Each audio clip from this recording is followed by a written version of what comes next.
میرے عزیزوں، میں نصیحت کرتا ہوں آپ کو بھی، اپنی ماں بہنوں کو بھی، سب کو، کہ یہ پہلو بھی سیرت کی کتابوں میں موجود ہیں. اپنے بچوں کو پڑھاؤ، خود بھی پڑھو، اور اس طرح سے اخلاق اور محبت اور کرم اور سخاوت اور بخشش اور نوازش اور آپس میں اخوت اور بھائی چارگی پیدا کرو. یہ قصہ لطیف ابھی ناتمام ہے، یہ قصہ لطیف ابھی ناتمام ہے. جو کچھ بیان ہوا ہے وہ آغاز باب ہے. اعوذ باللہ من الشیطان الرجیم. بسم اللہ الرحمن الرحیم. يسبح لله ما في السماوات وما في الأرض الملك القدوس العزيز الحكيم. هو الذي بعث في الأميين رسولا منهم يتلو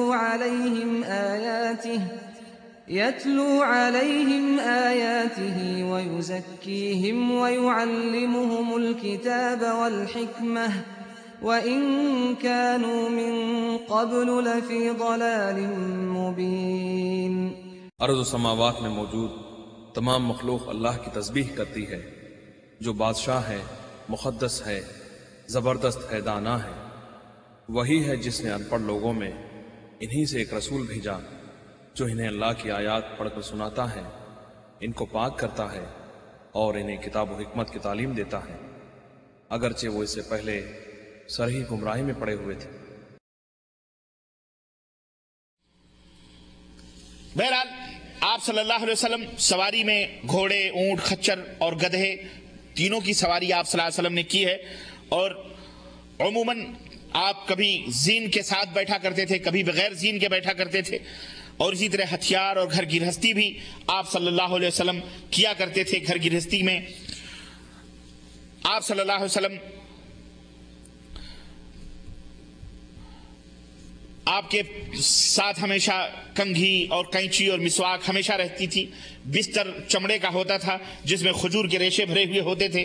اسی طرح ان چیزوں کے علاوہ آپ صلی اللہ علیہ وسلم کی ملکیت میں 100 بکریاں تھیں جن کی تعداد اس سے زیادہ بڑھنے بھی نہیں دیتے تھے. جب کوئی زیادہ بچہ پیدا ہوتا تو ایک بکری ذبح کر ڈالتے تھے.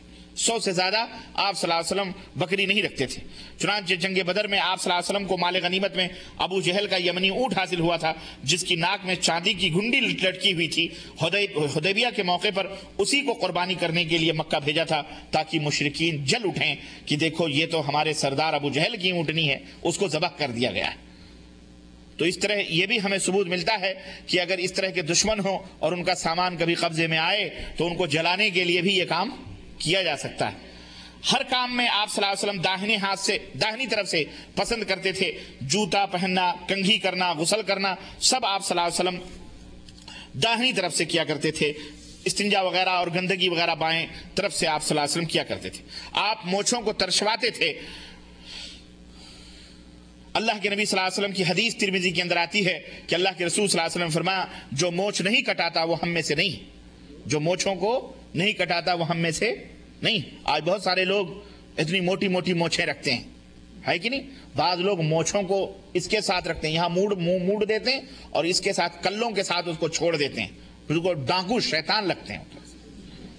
تو آپ صلی اللہ علیہ وسلم فرمایا وہ ہم میں سے نہیں ہے. اسی طرح اللہ کے رسول صلی اللہ علیہ وسلم، صحیح مسلم کے اندر آتا ہے، آپ صلی اللہ علیہ وسلم نے فرمایا کہ مونچھوں کو ترشواؤ، داڑھیاں بڑھاؤ، اس طرح مجوسیوں کی مخالفت کرو.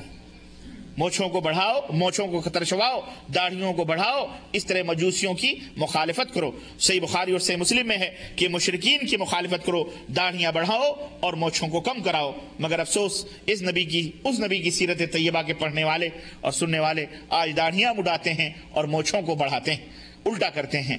اللہ تعالی ہم سب کو ہدایت عطا فرمائے، آمین یا رب العالمین. خیر، گھروں کی صفائی وغیرہ آپ اس کے اوپر خاص طور سے دھیان دیا کرتے تھے.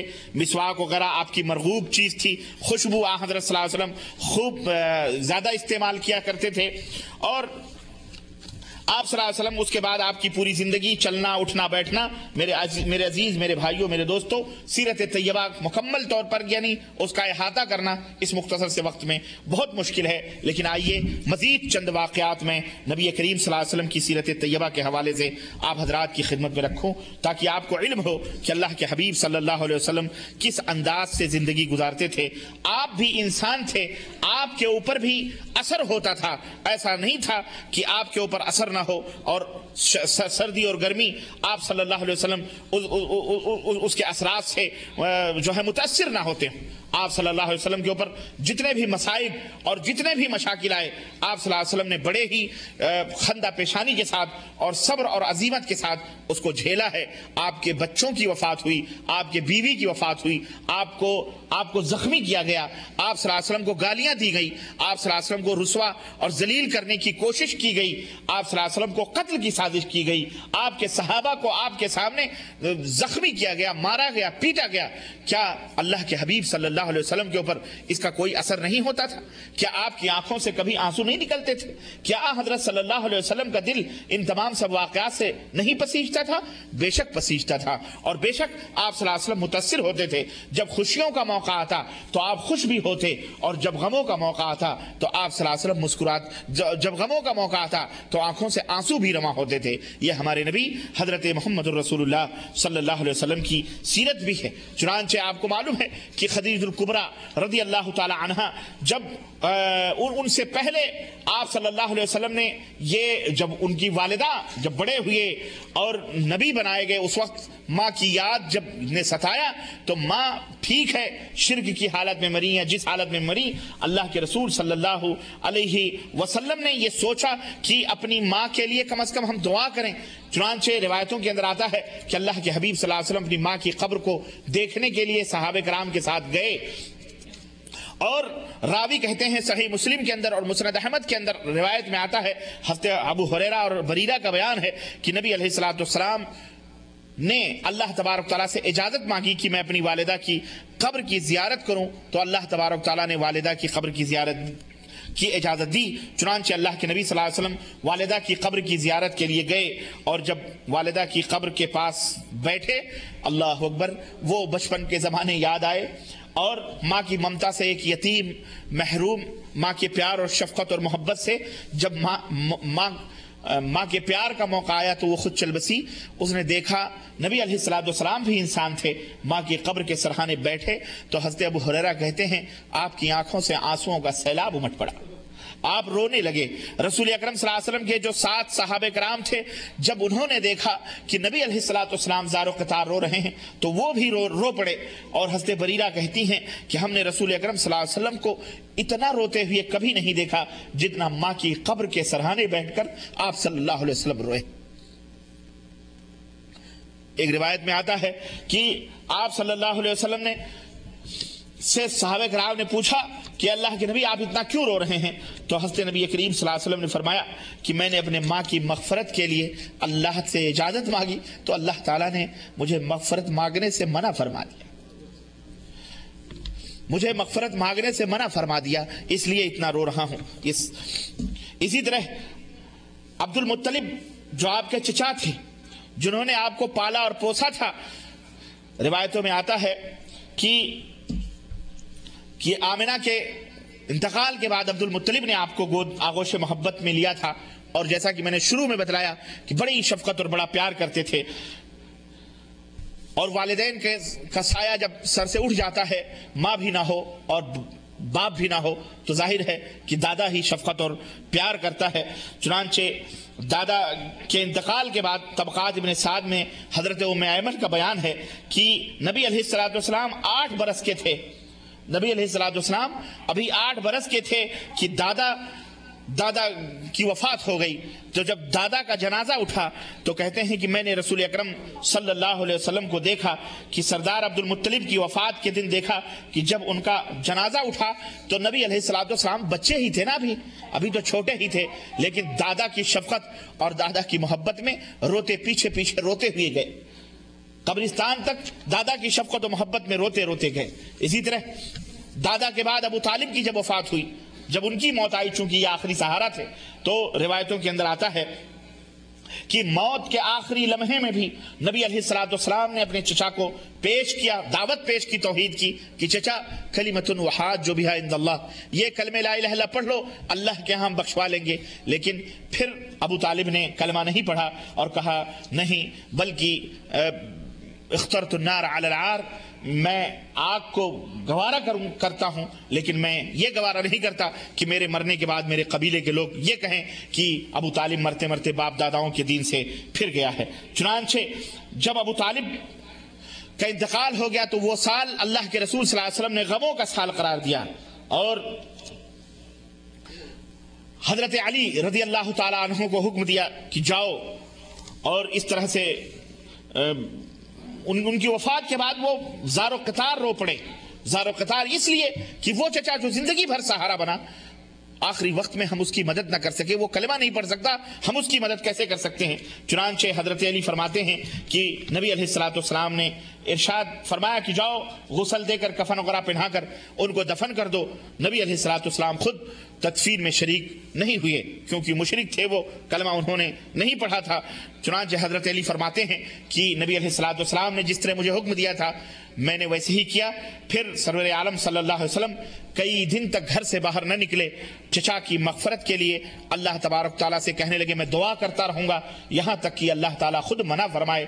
چنانچہ اپنی چچا کے لیے دعا کرتے رہے یہاں تک کہ اللہ تبارک تعالیٰ نے قرآن کریم میں یہ آیت سورہ توبہ کے اندر یہ آیت اتاری کہ ما کان للنبی والذین آمنوا ان یستغفروا للمشرکین ولو کانوا اولی قربى من بعد ما تبین لهم انہم اصحاب الجحیم، کہ نبی کو اور اسی طرح ان لوگوں کو جو ایمان رکھتے ہیں یہ ان کے لیے لائق اور زیبا نہیں دیتا کہ جب یہ واضح ہو جائے کہ یہ مشرکین ہیں، حق واضح ہو گیا اور یہ بھی واضح ہو جائے کہ یہ مشرکین ہیں، یہ جہنمی ہیں، تو پھر ان کے لیے وہ بخشش کی دعا کریں، بھلے وہ ان کے قریبی رشتہ دار ہی کیوں نہ ہو، ان کے لیے بخشش کی دعا نہیں کر سکتے۔ اس وقت اللہ کے رسول صلی اللہ علیہ وسلم نے دعا کرنا بند کر دیا۔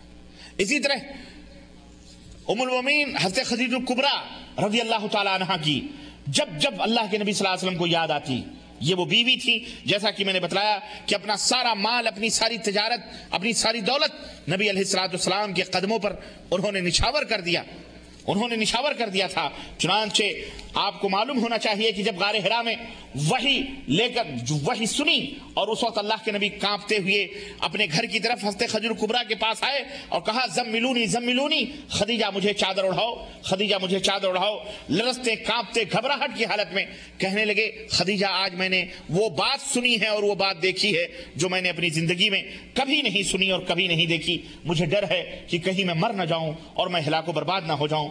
تو حضرت خدیجہ الکبریٰ رضی اللہ تعالی عنہا پوچھتی ہیں آپ کو کیا ہو گیا ہے، آپ کیسی باتیں کرتے ہیں؟ نبی نے سارا واقعہ بیان کیا تو حضرت خدیجہ نے تسلی کے جو جملے حضرت نبی کریم صلی اللہ علیہ وسلم کو کہے اور جو جملے کہے وہ تاریخ نے نوٹ کیے ہیں۔ خدیجہ الکبریٰ نے کہا کہ کلا واللہ ما یخزیک اللہ ابدا انک تصل الرحم وتحمل الکل وتکسب المعدوم وتقری الضعیف وتعین علی نوائب الحق۔ اے میرے سرتاج، اے میرے آقا، آپ کو ڈر کس بات کا ہے؟ اللہ کی قسم اللہ آپ کو ہر تکلیف سے بچائے گا۔ کیوں؟ میں دیکھتی ہوں کہ آپ اقربا سے حسن سلوک کرتے ہیں، بیواؤں اور یتیموں اور بے کسوں کی مدد کرتے ہیں، آپ مہمان نوازی کرتے ہیں، مصیبت زدوں سے ہمدردی آپ کرتے ہیں، اللہ آپ کو کبھی رسوا اور ذلیل نہیں کرے گا۔ اس کے بعد حضرت خدیجہ الکبریٰ نبی علیہ الصلوۃ والسلام کو ساتھ لے کر توریت اور انجیل کے ایک بہت بڑے عالم ورقہ ابن نوفل کے پاس گئیں اور وہ واقعہ بیان کیا تو ورقہ نے بھی کہا کہ یہ تو وہی نبی ہے، یہ تو وہی ناموس ہے، فرشتہ ہے جو موسیٰ علیہ الصلوۃ والسلام کے پاس آیا کرتا تھا۔ اور مجھے اور تعجب سے پوچھا، انہوں نے کہا کہ میرے بھتیجے میں تجھے ایک بات بتلاتا ہوں کہ ایک دن آئے گا کہ تیری قوم تجھے مکہ سے باہر نکال دے گی۔ تو اللہ کے نبی نے فرمایا کیا مجھے اب مخرجی ہے نا، کیا میری قوم مجھے مکہ سے باہر نکالے گی؟ اور ورقہ نے کہا ہاں، اس دنیا میں جس نے یہ دعوت پیش کی ہے جو تم پیش کر رہے ہو، یہ تعلیم جس نے بھی پیش کی ہے، اس کی قوم نے اس کے ساتھ یہی سلوک کیا ہے کہ اسے بستی سے باہر نکالا گیا ہے۔ کاش میں ہجرت تک موجود ہوتا اور میں تمہاری خدمت کرتا۔ اس واقعے کے چند دن کے بعد ورقہ ابن نوفل اللہ کو پیارے ہو گئے، مر گئے وہ۔ پھر نبی علیہ السلام نے نبوت کا جب اعلان کیا تو کفار کی طرف سے جزر طعن و تشنیع کے نشتر چلنے لگے. جب کفار کی بیہودہ باتوں سے نبی علیہ السلام کبیدہ خاطر ہوتے اور پریشان ہو کر کے گھر آتے تو خدیجہ الکبریٰ رضی اللہ تعالیٰ عنہ عرض کرتی کہ اے اللہ کے نبی آپ رنجیدہ نہ ہوں، بھلا کوئی ایسا رسول بھی آیا ہے جس کا لوگوں نے تمسخر اور جس کا لوگوں نے مذاق نہ اڑایا ہو؟ آپ کوئی نئے رسول نہیں ہیں، آپ سے پہلے بھی بہت سارے رسول آئے، ان کا تمسخر اور ان کا مذاق اڑایا گیا.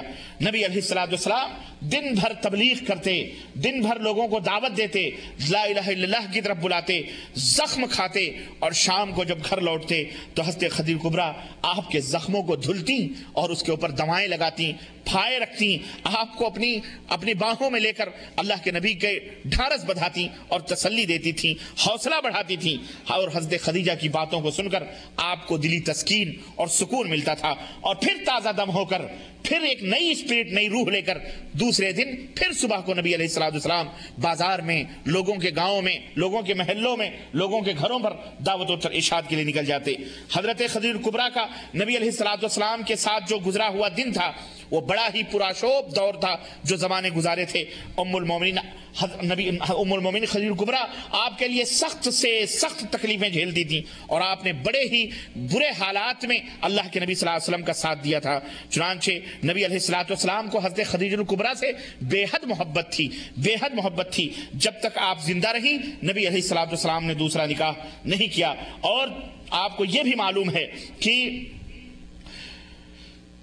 نبی علیہ السلام جب ان کا انتقال ہوا تو نبی علیہ السلام نے اس سال کو بھی غموں کا سال قرار دیا. اور چنانچہ جب آپ کی وفات ہوئی تو آپ کی آنکھوں سے آنسو رواں ہو گئے اور آپ بہت ہی زار و قطار روئے. اور دفن کے بعد بھی جب کبھی بھی حضرت خدیجہ کبریٰ کا ذکر ہوتا تھا، کہیں ان کی یاد آتی تو وہ رو دیتے. روایتوں کے اندر آتا ہے، احادیث کے اندر آتا ہے کہ اللہ کے نبی صلی اللہ علیہ وسلم اتنی محبت کرتے تھے کہ کہیں سے اگر کوئی بکری ذبح ہوتی تھی تو اللہ کے نبی کہتے کہ سب سے پہلے ہماری بیوی خدیجہ الکبریٰ کی جو سہیلیاں ہیں اس کا گوشت ان تک پہنچا دو. ایک مرتبہ ام المومنین ایک دفعہ جب سن 2 ہجری میں، غور سے سنیے ذرا، سن 2 ہجری میں مارکہ بدر پیش آیا، اور مارکہ بدر میں 70 کفار قید کر لیے گئے، جس میں حضرت ابو العاص اس وقت کافر تھے جو نبی کریم صلی اللہ علیہ وسلم کے داماد تھے، اور حضرت داماد تھے نبی کریم صلی اللہ علیہ وسلم کے، وہ بھی قید کر کے آئے، پکڑے، کفار کی طرف سے لڑنے آئے تھے. کفار کی طرف سے لڑنے نہیں آئے تھے بلکہ وہ کچھ مجبوری میں پھنس گئے تھے، اس لیے ان کو بھی کفار کے ساتھ ان کو آنا پڑا تھا. لیکن ان کی بیوی پہلے ہی سے ہجرت کر کے نبی علیہ السلام کے پاس بیٹی پہنچ چکی تھی، لیکن داماد وہی تھا. ابو العاص ابن ربیع قیدیوں میں تھے. زینب ان کی بیوی تھی بنت رسول اللہ صلی اللہ علیہ وسلم.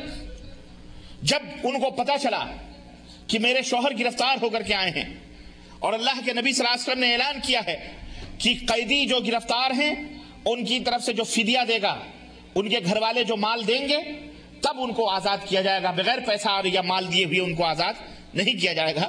اس وقت زینب بنت رسول اللہ صلی اللہ علیہ وسلم اپنے باپ ہی کے گھر میں تھیں. جب انہوں نے سنا کہ میرے شوہر بھی گرفتار ہو کر کے آئے ہیں تو حضرت زینب اپنے شوہر سے محبت کرنے والی، انہوں نے وہ ہار جو ان کی ماں نے شادی میں انہیں پہنایا تھا خدیجہ کبریٰ نے، وہ ہار نبی کریم صلی اللہ علیہ وسلم کے پاس کسی خادم کے ذریعے سے بھیجا اور کہا کہ میرے شوہر ابو العاص کو چھوڑ دیا جائے، یہ فدیہ ہے میرے شوہر کا. جب وہ ہار نبی کریم صلی اللہ علیہ وسلم کی خدمت میں، جو قیمتی ہار تھا جو خدیجہ کبریٰ نے اپنی بیٹی زینب کو پہنایا تھا شادی کے وقت، جب وہ ہار نبی کریم صلی اللہ علیہ وسلم کی خدمت میں پہنچا تو 25 برس کا وہ محبت کا زمانہ نبی صلی اللہ علیہ وسلم کو یاد آیا. نبی علیہ السلام نے حضرت خدیجہ کی جب وہ نشانی دیکھی ہار کی شکل میں تو روایتوں کے اندر، حدیث کے اندر آتا ہے، ابو داؤد اور تاریخ طبری نے اس کو نوٹ کیا ہے، کہا جب نبی علیہ السلام نے اس ہار کو دیکھا تو رسول اللہ صلی اللہ علیہ وسلم کی آنکھوں سے بے اختیار آنسو نکل پڑے. 25 برس کا واقعہ بیوی کو مرے ہوئے ہو گیا تھا، وہ واقعہ یاد آیا، رو پڑے، آنکھوں سے اشک رواں ہو گئے. پھر رحمت عالم صلی اللہ علیہ وسلم نے اپنی ڈبڈبائی ہوئی آنکھوں سے صحابہ کرام سے فرمایا، لوگو لوگوں اگر تمہاری اجازت ہو تو بیٹی کو ماں کی یادگار واپس کر دو، اگر تمہاری اجازت ہو تو بیٹی کو ماں کی یادگار واپس کر دوں۔ تمام صحابہ نے بیک زبان ہو کر کے کہا کہ سر اطاعت تسلیق ہم ہے یا رسول اللہ، آپ جو چاہیں کر لیں، ہمیں کوئی اعتراض نہیں ہے۔ چنانچہ رسول اللہ صلی اللہ علیہ وسلم نے یہ ہار دوبارہ اپنی بیٹی زینب کو واپس کر دیا۔ اور ایک دفعہ ام المومنین حضرت ام سلمہ رضی اللہ تعالی عنہ نے رسول اللہ صلی اللہ علیہ وسلم کے سامنے سیدہ طاہرہ خدیجہ الکبریٰ رضی اللہ تعالی عنہا کا ذکر فرمایا۔ حضرت خدیجہ الکبریٰ کا ذکر سنتے ہی آپ صلی اللہ علیہ وسلم تڑپ اٹھے، دل بے قرار ہو گیا اور آنکھوں سے بے ساختہ آنسو جاری ہو گئے۔ حضرت عائشہ رضی اللہ تعالی عنہ فرماتی ہیں کہ رسول اللہ صلی اللہ علیہ وسلم کی کسی بیوی پر مجھے رشک نہیں ہوا جتنا مجھے رشک خدیجہ الکبریٰ کے اوپر ہوا ہے۔ میں رشک کرتی تھی خدیجہ الکبریٰ پر۔ ایک مرتبہ خدیجہ الکبریٰ رضی اللہ تعالی عنہ کے انتقال کے بعد ان کی بہن خدیجہ الکبریٰ کی بہن یعنی نبی صلی اللہ علیہ وسلم کی سالی محترمہ حضرت حالہ رضی اللہ تعالی عنہ نبی علیہ الصلوۃ والسلام سے ملنے کے لیے آئی اور دروازہ کھٹکھٹایا، اندر سے اجازت مانگی، اندر آنے کی اجازت طلب کی۔ ان کی آواز چونکہ بہن تھی خدیجہ الکبریٰ کی، بہنوں کی آوازیں بھائیوں کی آوازیں بھی فطری طور پہ ایک دوسرے سے ملتی جلتی ہیں۔ ابھی ان کی آواز نکلی تھی دروازے پر، خدیجہ الکبریٰ کی آواز ان سے ملتی جلتی تھی۔ نبی علیہ الصلوۃ والسلام ام المومنین عائشہ صدیقہ کہتی ہیں کہ میرے پاس تھے نبی صلی اللہ علیہ وسلم، آپ کے کان میں ان کی آواز پڑی، ان کا پڑھنا تھا کہ حضرت خدیجہ کی یاد آئی اور آپ فوراً اٹھ کر کے کھڑے ہو گئے اور فرمایا دروازہ کھول دو، مجھے لگتا حالہ آئی ہوئی۔ حضرت عائشہ رضی اللہ تعالیٰ عنہ کہتی ہیں اے اللہ کے نبی، ایک بڑھیے کو یاد کر کے آپ اتنا روتے ہیں؟ آپ کو ایک بڑھیے سے اتنی محبت ہے؟ میں آپ کے پاس موجود ہوں، جوان ہوں، آپ اس بڑھیے کو یاد کرتے ہیں؟ آپ کو اللہ تعالیٰ نے اس سے اچھی اچھی بیویاں دی ہیں۔ الاستیعاب کتاب ہے، اس کے اندر نبی علیہ الصلوۃ والسلام نے جب یہ بات سنی تو اللہ کے نبی نے فرمایا نہیں، ہرگز نہیں، اس سے اچھی مجھے کوئی بیوی نہیں ملی، ہرگز نہیں۔ وہ تھی عائشہ، تم کو نہیں معلوم ہے، وہ تھی جب پورے مکے کے لوگ مل کر مجھے جھٹلا رہے تھے تو وہ تنہا میری تصدیق کر رہی تھی، میری تصدیق کر رہی تھی۔ جب لوگ کافر تھے، اللہ کا انکار، میرا انکار کرتے تھے، وہ اکیلی میرے اوپر ایمان لائی ہوئی تھی، اس نے اسلام قبول کیا تھا۔ وہ تھی جب مکے کے لوگ اور پوری دنیا مل کر کے میری بربادی چاہ رہے تھے، میرا سہارا نہیں تھے، وہ اکیلے اتنے طرح میری مددگار تھی۔ اس کی طرح کون ہو سکتا ہے؟ اسے ام المومنین عائشہ سے حضرت خدیجہ الکبریٰ رضی اللہ تعالی عنہا کو یاد کر کے نبی علیہ السلام اس طرح سے اکثر و بیشتر رویا کرتے تھے جب بھی ان کا تذکرہ آتا۔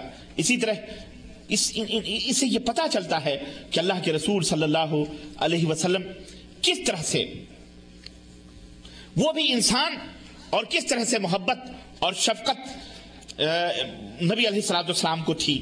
اس سلسلے میں اور بھی 2-4 واقعات آپ کو بتاؤں۔ آپ کی اپنے اولاد سے اپنی جس طرح ہم محبت کرتے ہیں، اللہ کے نبی صلی اللہ علیہ وسلم کو بھی اسی طرح اپنی اولاد سے، اپنے اہل و عیال سے محبت تھی، امت سے بھی محبت تھی۔ اس کے بھی 2-4 واقعات میں آپ کی خدمت میں رکھنے کی کوشش کروں گا۔ سن 2 ہجری کو جب معرکہ بدر پیش آیا، حضرت رقیہ جو حضرت عثمان غنی رضی اللہ تعالیٰ عنہ کی بیوی تھی، اللہ کے رسول صلی اللہ علیہ وسلم نے بدر کے موقع پر حضرت عثمان سے کہا چیچک نکلے ہوئے ہیں، تمہاری بیوی کی طبیعت صحیح نہیں ہے، اس لیے تم یہی رہو، ہم بدر کے میدان میں جا رہے ہیں۔ چنانچہ روایتوں میں آتا ہے کہ نبی علیہ الصلوۃ والسلام چھوڑ کر کے عثمان کو اور اپنی بیٹی کو بیماری کی حالت میں بدر گئے۔ چنانچہ وہاں جو ہوا سو ہوا، لڑائی ہوئی، جنگ ہوئی، اللہ نے فتح عطا فرمائی۔ لیکن جب مدینے کے اندر صحابی فتح کی خوشخبری لے کر کے آ رہے ہیں، وہ اس وقت وہ عالم تھا کہ مدینے کے لوگ حضرت رقیہ کو دفنانے کی تیاری کر رہے تھے۔ حضرت رقیہ کو دفنانے کی تیاری کر رہے تھے، اور جب رسول اللہ صلی اللہ علیہ وسلم کو رقیہ کے وفات کی اطلاع ملی تو آپ کی آنکھوں سے آنسو جاری ہو گئے اور بے اختیار رو پڑے۔ پھر جب آپ مدینہ واپس آئے تو رقیہ کی قبر پر تشریف لے گئے اور سرہانے کھڑے ہو کر آپ نے ارشاد فرمایا، رقیہ عثمان بن مظعون جا چکے ہیں، تم بھی ان سے جا ملو۔ نبی علیہ السلام کا یہ، اور یہ عثمان بن مظعون وہ تھے، نبی علیہ السلام ان سے بڑی محبت کرتے، ان کی وفات ہوئی۔ اللہ کے رسول صلی اللہ علیہ وسلم کی جب یہ آواز سنی تو عورتوں میں کوہرام مچ گیا، ایک طرح سے کوہرام مچ گیا۔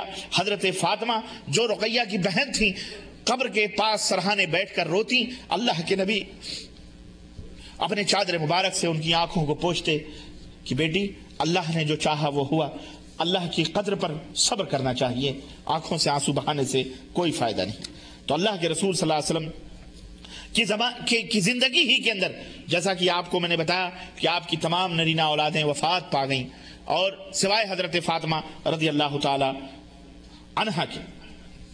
اسی طرح حضرت زینب جو نبی علیہ السلام کی، اور ابو العاص جیسا کہ بتایا جنہوں نے ہار بھیجا تھا، حضرت زینب جو نبی علیہ السلام کی بیٹی تھی، ان کے ساتھ بھی اسی طرح کا معاملہ آیا کہ ہجرت کر کے جب نبی کی خدمت میں آ رہی تھی اس وقت ایک خبیث کافر نے، مکے کے احبار ابن اسود نے ایسا نیزہ تان کر کے مارا کہ پیٹ میں حضرت زینب کے بچہ تھا، وہیں اونٹ سے گری اور وہ حمل وہیں ساقط ہو گیا، بچہ ساقط ہو گیا۔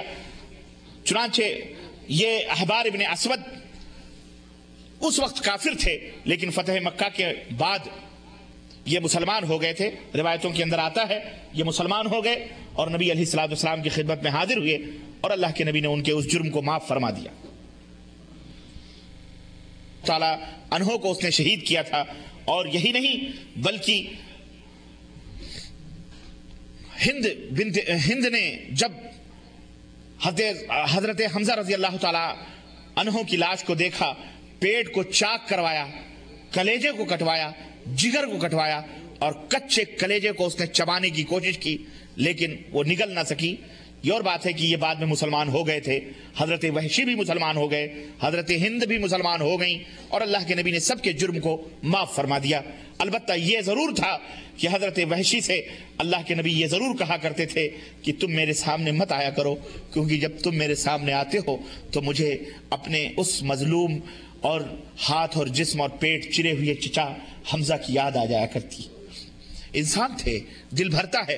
یہی وقت تھا کہ نبی کریم جب شفیق چچا کی لاش پر پہنچے تو صحابہ کرام رضوان اللہ علیہ اجمعین کہتے ہیں کہ اس دن نبی علیہ السلام کی آنکھوں کا نم اور دل کا غم ایسا تھا کہ ہم نے کبھی آپ صلی اللہ علیہ وسلم کے اوپر ایسی حالت نہ دیکھی تھی۔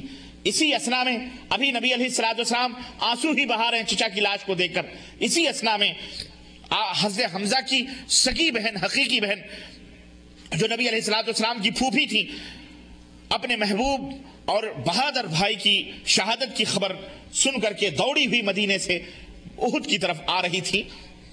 نبی علیہ السلام نے جب حضرت صفیہ کو میدان جنگ میں آتے ہوئے دیکھا، سمجھ گئے کہ معاملہ کچھ سے کچھ ہو سکتا ہے۔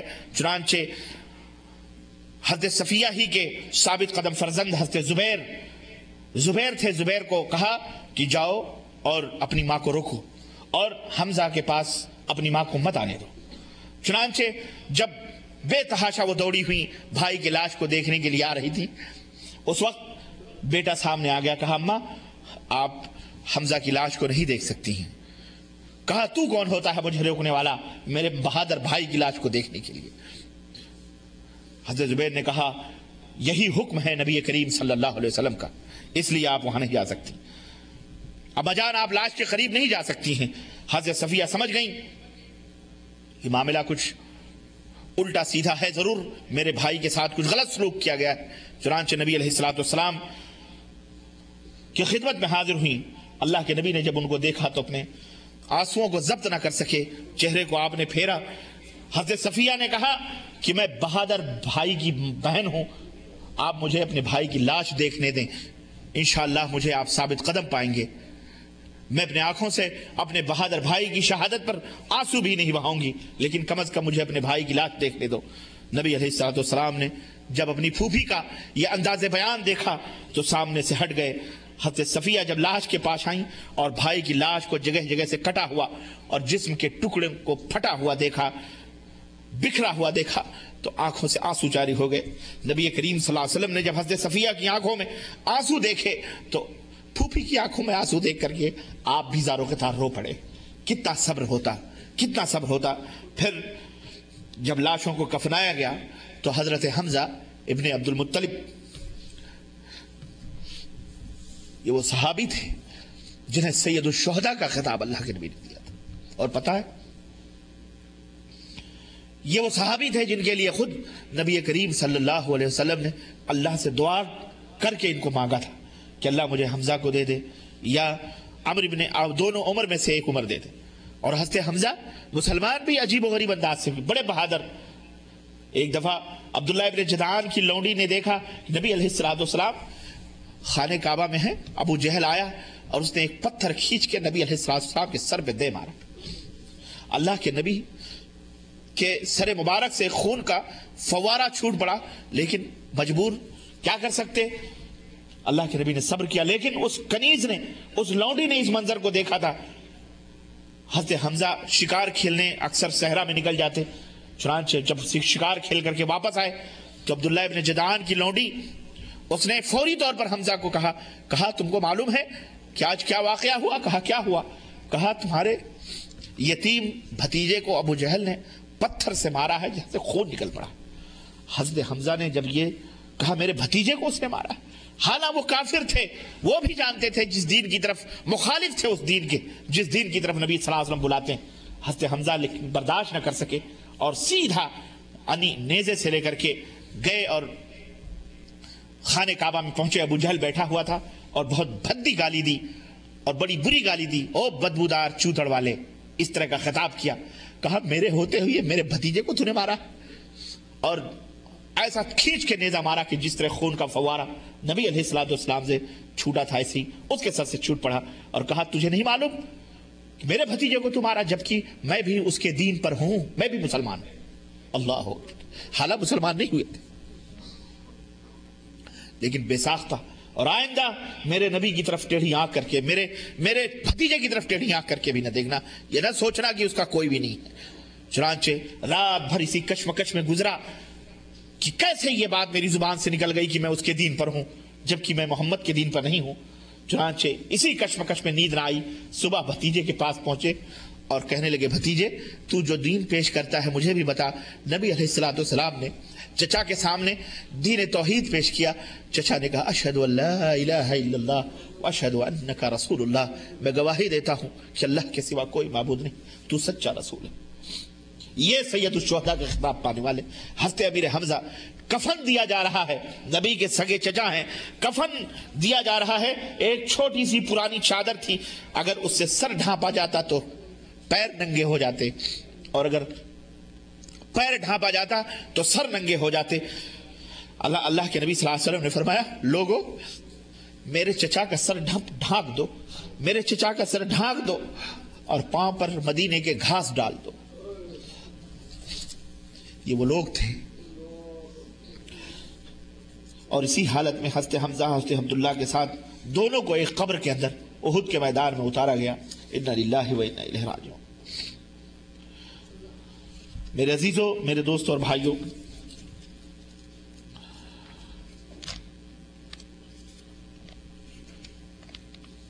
آپ کو ایک غزوہ حنین کا بڑا ہی دلدوز اور بڑا ہی عجیب و غریب واقعہ بتاؤں نبوت کا، اور میں اپنی بات زیادہ طویل نہیں کرنا چاہ رہا، وقت بھی بڑھ رہا ہے اور میں بیان نہیں کر سکتا کیونکہ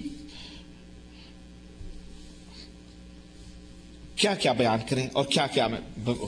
غزوہ حنین آپ کو پتا ہے فتح مکہ کے سال یہ غزوہ ہوا، اور یہ وہ غزوہ تھا حنین کے لوگوں نے جس میں مسلمانوں کو بظاہر شکست دی تھی، مسلمانوں نے اپنی کثرت پر گھمنڈ کیا تھا، اور قرآن میں اس کا تذکرہ اللہ تعالیٰ نے فرمایا کہ جب تم نے اپنی کثرت پر اذ اعجبتکم کثرتکم، جب تمہاری کثرت نے تمہیں غرور میں ڈال دیا تو وہ فتح شکست میں تبدیل کر دی اللہ تعالیٰ نے، اور تھوڑی دیر کے لیے تھوڑی منظر بدلا لیکن پھر مسلمانوں کو فتح ہوئی۔ اور یہ غزوہ حنین اس میں بہت سارا مال غنیمت مسلمانوں کو ملا. چنانچہ 24,000 اونٹ آئے تھے مال غنیمت. کتنے؟ 24,000 اونٹ مسلمانوں کو ملے تھے. 40,000 بکریاں ملی تھیں. 4,000 اوقیہ چاندی ملی تھی. اور 6,000 عورتیں گرفتار ہو کر کے آئی تھی. اور بچے ہزاروں کی تعداد میں تھے. اور دوسری جنس جو کھانے پینے کے غلے اور تھی بوریوں کی بوریاں موجود تھیں. دشمن جب میدان چھوڑ کر بھاگ کھڑے ہوئے تو اسلامی فوج نے ان تمام کو قید کرنا شروع کیا. چنانچہ ان میں نبی علیہ الصلوۃ والسلام کی ایک رضائی بہن بھی گرفتار ہو کر کے آئیں. ذرا واقعہ سنو. یہ رضائی بہن بھی گرفتار حضرت اما حلیمہ سعدیہ کی بیٹی تھی جنہوں نے دودھ پلایا تھا. ان کا نام تھا شیمہ بنت حارث. حضرت شیمہ بنت حارث جو حضرت حلیمہ سعدیہ کی کون تھی؟ بیٹی تھی. نبی علیہ الصلوۃ والسلام صحابہ نے انہیں بھی گرفتار کیا. ان کو کیا معلوم یہ کون ہے؟ جب صحابہ نے ان کو گرفتار کیا تو انہوں نے کہا تم کو نہیں معلوم میں کون ہوں؟ صحابہ نے کہا ہمیں نہیں معلوم تم کون ہو. دشمن کی فوج میں دشمن کی طرف سے تم آئی ہو, ہم نے تم کو گرفتار کیا. کہا میں تمہارے نبی محمد کی بہن ہوں نبی صلی اللہ علیہ وسلم کی بہن ہوں. لوگوں نے کہا کیا ثبوت ہے کہ تم نبی صلی اللہ علیہ وسلم کی بہن؟ کہنے لگے مجھے لے کے چلو نبی کے پاس. نبی علیہ الصلوۃ والسلام کے پاس آئیں. کہنے لگی میں آپ کی رضائی بہن ہوں, میرا نام شیمہ. اللہ کے نبی نے کہا میں نہیں پہچانتا تم کون ہو. انہوں نے کہا حضور آپ کو نہیں معلوم, آپ بہت چھوٹے تھے, آپ بہت بچے تھے, میں آپ کو گودوں میں کھلاتی تھی.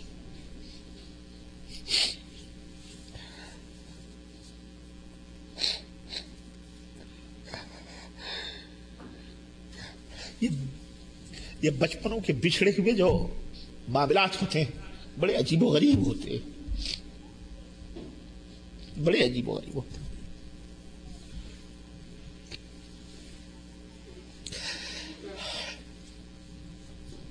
کہا میں بچپن میں آپ کو کھلاتی تھی. نبی علیہ الصلوۃ والسلام نے کہا ٹھیک ہے تم کھلاتی تھی, کوئی نشانی ہے تمہارے پاس؟ کہنے لگی اللہ کے نبی ایک نشانی ہے. کہنے لگی کیا؟ کہا ایک دفعہ یہ دیکھو میرا کندھا دیکھو, میں آپ کو لی ہوئی تھی, آپ نے میرے کندھے پہ دانت کاٹا تھا جس کے نشان اب بھی باقی. حضرت شیمہ کی زبان سے یہ الفاظ سننے تھے کہ نبی علیہ السلام فرط محبت سے رونے لگے.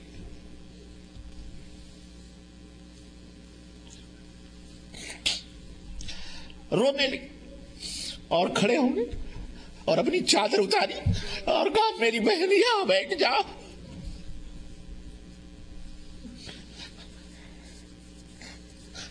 زمین پر بچھا دی اور کہا میری بہن اس چادر پہ بیٹھو, اس چادر پہ بیٹھو, اور اگر میرے پاس رہنا چاہو چلو مدینہ چلو, میں تمہاری عزت کروں گا, تمہاری تکریم کروں گا, میرے پاس چلو, مجھے خوشی ہوگی. اور اگر اپنی قوم کے پاس جانا چاہتی ہو تب بھی مجھے خوشی ہے, تم جہاں خوش رہو وہیں میں خوش ہوں, تمہیں اختیار ہے. حضرت شیمہ نے کہا میں اپنے گھر والوں کے ساتھ جانا چاہتی ہوں. آپ نے بڑی عزت اور بڑے ہدیے, بڑے تحفے, بڑے تحائف دے کر اپنی رضائی بہن کو واپس کیا. اور بعض اصحاب سیر نے یہاں تک لکھا ہے, کہا اور بھی تم کو کچھ چاہیے؟ کہا ہاں. کہا کیا چاہیے؟ کہا میرے خاندان اور قبیلے کے لوگ جو گرفتار ہوئے انہیں چھوڑ دو.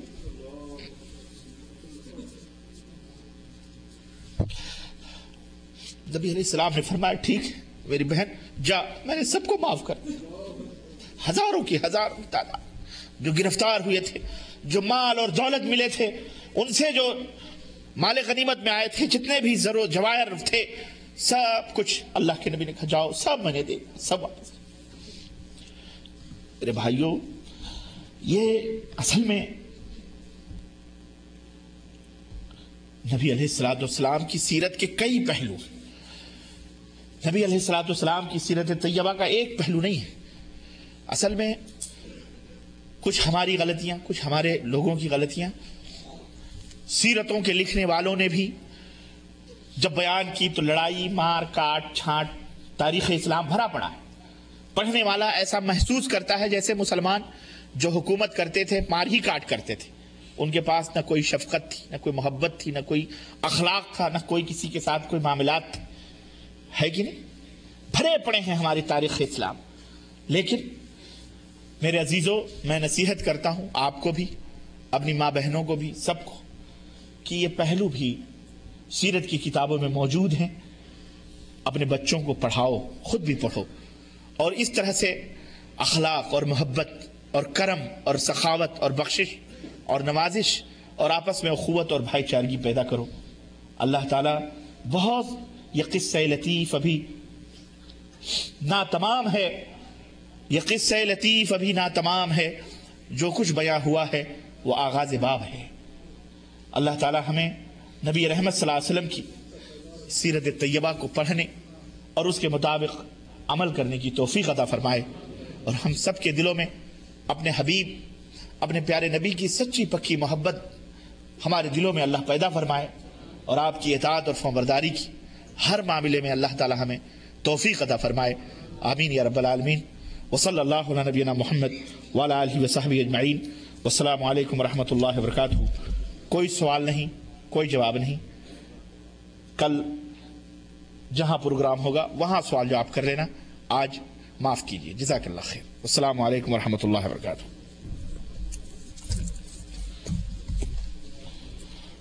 تشریف رکھیے بھی. جزاکم اللہ خیر. حضرات، ابھی ہم فضیلت شیخ معراج ربانی حفظ اللہ کو سماعت فرما رہے تھے. عنوان تھا سیرت النبی صلی اللہ علیہ وسلم. آج یقیناً ایک ایسی شمع روشن ہوئی ہے جس کی وجہ سے انشاء اللہ تعالی کئی دلوں میں نبی کریم صلی اللہ علیہ وسلم کی محبت اجاگر ہوگی، اور وہ یہاں سے نبی کریم صلی اللہ علیہ وسلم کی دلوں میں محبت لے کر اپنے گھروں کو لوٹیں گے. اللہ رب العالمین فضیلت شیخ کو جزائے خیر عطا فرمائے، اور آپ کی اس کاوش کو آپ کے موازین حسنات میں اضافے کا ذریعہ بنائیں. ہم انشاء اللہ تعالی، چونکہ مضمون خاصا طویل ہے، مستقبل میں بھی سیرت النبی صلی اللہ علیہ وسلم کے مختلف گوشوں پر فضیلت شیخ سے روشنی ڈلواتے رہیں گے باذن اللہ تعالی، اور اس ٹاپک کو کسی دوسرے انداز میں انشاء اللہ تعالی جاری رکھیں گے. آپ حضرات سے درخواست ہے کہ جس طریقے سے آپ نے اس پروگرام کو کامیاب بنانے میں جد و جہد کی ہے اور مشقتیں برداشت کی ہیں، اسی طرح مستقبل میں بھی ہمارے ساتھ تعاون کرتے رہیے اور جد و جہد میں ہمارے ساتھ شریک رہیے. میں نہایت ہی معذرت کرنا چاہتا ہوں ان لوگوں سے جن کے دو پوائنٹس پر بسوں کو پہنچنا تھا، وہاں غالباً ایک جگہ پر بس پہنچی اور دوسرے پر نہیں. دراصل وہ بس خراب ہونے کی وجہ سے وہاں پر نہیں پہنچ سکی ہے. اگر ہم یہ تمام چیزیں جو واقع ہوئی ہیں ہماری بساط سے، وہ تمام باہر تھی. انشاءاللہ تعالی دعا کیجئے کہ اللہ رب العالمین ہمیں مزید توفیق عطا فرمائے اور ہم دین کی اسی طرح سے اور اس سے بہتر طریقے سے خدمت کر سکیں. آپ حضرات جاتے وقت احباب نے یا منتظمین نے آپ تمام کے لیے کھانے کا بھی بندوبست کیا ہے. ہم لوگوں کا ارادہ تو یہ تھا کہ باہر کچھ کارپیٹس بچھا کر کھاتے سب لوگ مل کر، لیکن چونکہ کارپیٹ نہ ملنے کی وجہ سے دکانیں بند ہو گئی تھی، تو اخوان آپ کے لیے پیکنگ کر رہے ہیں. جب آپ لوگ یہاں سے نکلیں تو ایک ایک آدمی یا اپنی خواتین کے لیے بھی، بچوں کے لیے بھی انشاءاللہ تعالی کھانا آپ یہاں سے لے کر جائیں. جزاکم اللہ خیر. میں جدہ دعویٰ سینٹر کی جانب سے فضیلت شیخ کا بے حد مشکور و ممنون ہوں کہ ہماری دعوت پر فضیلت شیخ تشریف لائے، اور آپ حضرات کا بھی بے حد شکر گزار ہوں کہ اللہ رب العالمین نے آپ لوگوں کو یہاں جمع کیا اور آپ لوگ یہاں پر تشریف لائے۔ اللہ رب العالمین آپ کے اس آنے کو شرف قبولیت عطا فرمائے۔ ان تمام احباب کا بھی شکریہ ادا کرنا چاہتا ہوں جن کی جدوجہد سے آج کی نشست منعقد ہوئی ہے، خاص طور پر فضیلت شیخ عبدالعزیز العجیمی حفظ اللہ کا، کیونکہ شاید آپ حضرات نہیں جانتے کہ فضیلت شیخ معراج ربانی گزشتہ ہفتے پھر ریاض سے حائل منتقل ہو گئے ہیں۔ ریاض شہر میں جو پروجیکٹس فضیلت شیخ کو دیے تھے دعوتی سرگرمیوں میں، وہ الحمدللہ نہایت ہی کامیاب رہے، اور بہت بڑا کام، بہت بڑے کارنامے وہاں پر الحمدللہ فضیلت شیخ نے انجام پائے، اور ان میں سے ایک بہت بڑا کام یہ ہے کہ آپ کے لیے قرآن کریم کا ترجمہ فضیلت شیخ کی آواز میں دستیاب ہو گیا ہے، تیار ہو گیا ہے، اور وہ مارکیٹ میں آنے والا ہے۔ تقریباً 30 کیسٹوں کی وہ البم ہے۔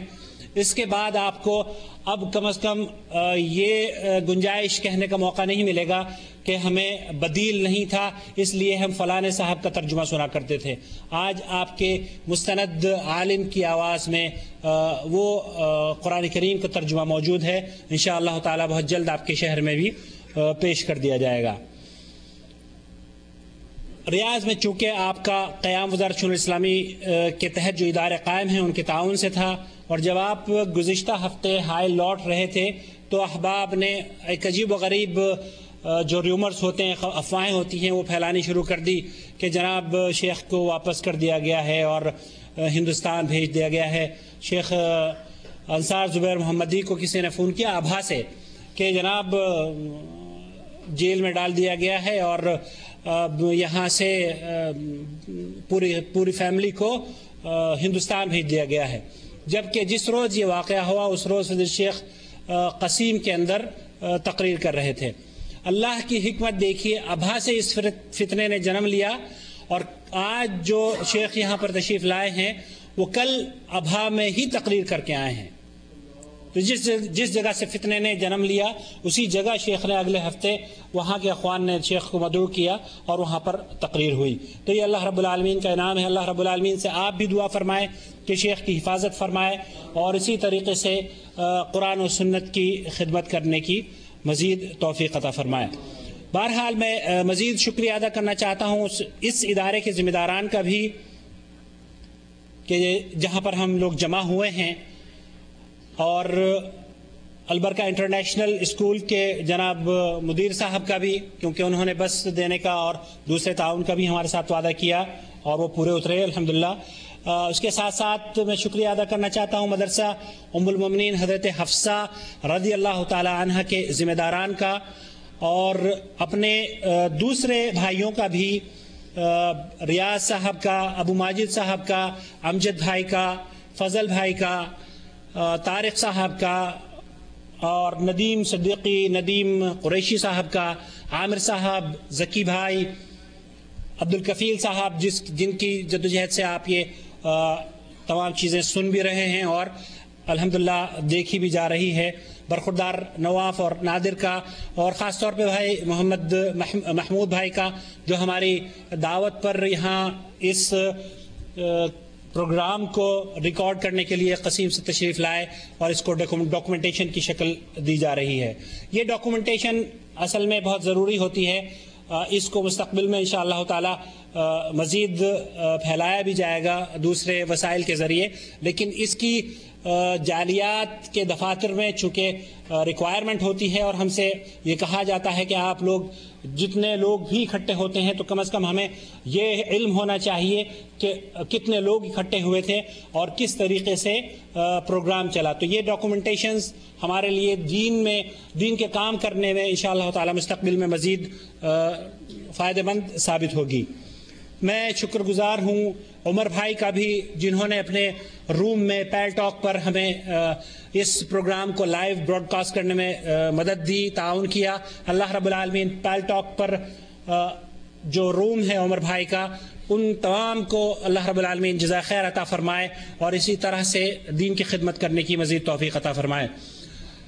آپ حضرات کے لیے خاص طور پر یہ اعلان ہے پیل ٹاک پر کہ کل جو پروگرام ہوگا وہ اگر ہمارے پاس مسجد میں ٹیلی فون لائن اویلیبل رہی تو انشاءاللہ تعالی اس کو بھی آپ لائیو سن سکیں گے، اور اس کا اعلان انشاءاللہ تعالی کل ہی ہم آپ کو دے دیں گے، کیونکہ عمر بھائی کل شاید فون پر مجھ سے رابطہ کریں گے مغرب کے بعد۔